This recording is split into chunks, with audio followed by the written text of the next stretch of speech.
बिस्मिल्लाहिर्रहमानिर्रहीम। तनवीर कादम जाफरी की तरफों पंजाबी वसेब नूं अस्सलाम वालेकुम ते जी आया नूं।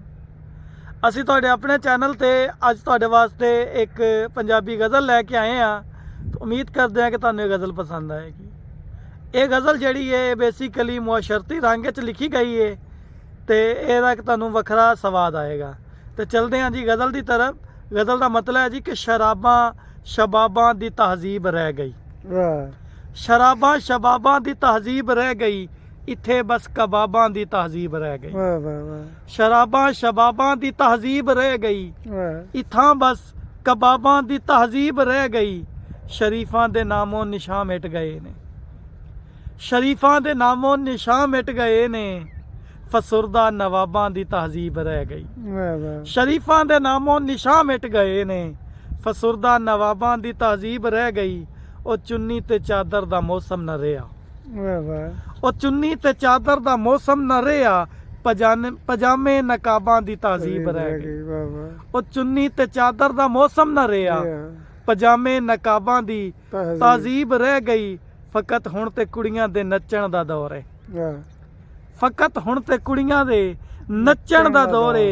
ਗੁਲਾਬੋ ਗੁਲਾਬਾਂ ਦੀ ਤਹਜ਼ੀਬ ਰਹਿ ਗਈ, ਗੁਲਾਬੋ ਗੁਲਾਬਾਂ ਦੀ ਤਹਜ਼ੀਬ ਰਹਿ ਗਈ। ਜਿਹੜੇ ਟਿਕ ਬਣਾਉਂਦੇ ਤੇ ਰਹਿ ਟਾਕ ਕਰਦੇ, ਜਿਹੜੇ ਟਿਕ ਬਣਾਉਂਦੇ ਤੇ ਰਹਿ ਟਾਕ ਕਰਦੇ।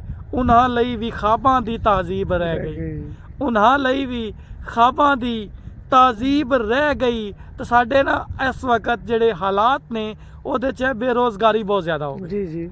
ਬੇਰੁਜ਼ਗਾਰੀ ਜਿਹੜੀ ਪੜ੍ਹੀ ਲਿਖੀ ਨਸਲ ਜਿਹੜੀ ਹੈ ਉਹ बुराई की तरफ मायल हो रही है, सिर्फ इस वजह तो कि उन्होंने कोई जॉब है कोई नहीं, वेले ने किसी न किसी पासे तो अपने आप को मसरूफ करना है, तो बुराई की तरफ मायल हो रहे हैं। तो मैं लिखे कि कदी फेसबुक नूं भी खोलें ते वेखें, कदी फेसबुक नूं भी खोलें ते वेखें। सवालां जवाबां दी तहजीब रह गई। कदी फेसबुक नूं भी खोलें ते वेखें, सवालां जवाबां दी तहजीब रह गई। तिजारत दे दौर च के गुरबत दे हथों, तिजारत दे दौर च के गुरबत दे हथों। जमाने ते जाबां दी तहजीब रह गई, जमाने ते जाबां दी तहजीब रह गई। जेड़े रात सुते पे ने पीजे नू खा के, जेड़े रात सुते पे ने पीजे नू खा के। उन्हां लई जुलाबां दी तहजीब रह गई, शराबां शबाबां दी तहजीब रह गई।